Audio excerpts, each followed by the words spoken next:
Hello, we're going to do a maths cast now on the laws of indices. This is a nice, easy topic which will get you a couple of marks in your exam. We're going to begin with a few facts that you need to remember. So the first fact, something I always go on about at class, anything to the power of 0, so a to the power of 0 is 1. 5 to the power of 0 is 1. So you need to remember that anything to the power of 0 is 1. Next, a to the power of 1. A to the power of 1 is just a. It stays the same. 5 to the power of 1 is just 5 because it stays the same. So anything to the power of 1 just stays what it was at the first place. Next one, what would a to the minus 1 be? Some people get a bit stuck on this, so you need to remember it just means 1 over a. The minus means 1 over. So 5 to the minus 1 would be 1 over 5. And we'll do one last one. If you had, say, 3 squared, most people know 3 squared is 3 times 3, which is 9. So 3 to the minus 2, or 3 to the minus squared, would just be 1 over 9.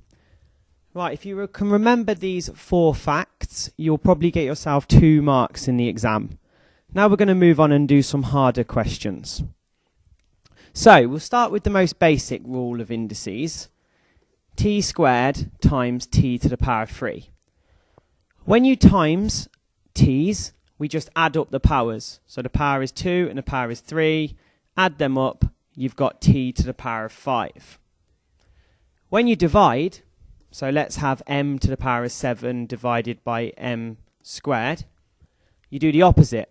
We take away the powers. So we've got 7 and 2, take them away, you've got m to the 5. If we make it a bit harder and put some other numbers in, let's have 3m to the power of 7 times 2m to the power of 3. Well, we have to break this up. We do what we did with the m's first. So we've got m7 and m3. Add up the powers, 3 and 7. You'll get m to the 10. And then we look at the big numbers in the front, the 3 and the 2.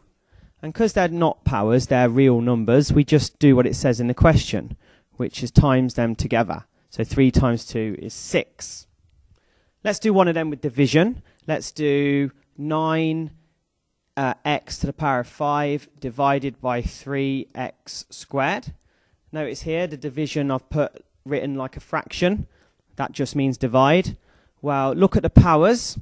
5 and 2. Take them away. You're going to get x to the power of 3.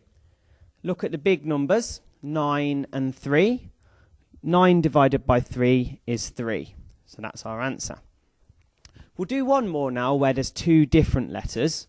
So let's have 6m3n2 times 3m5n.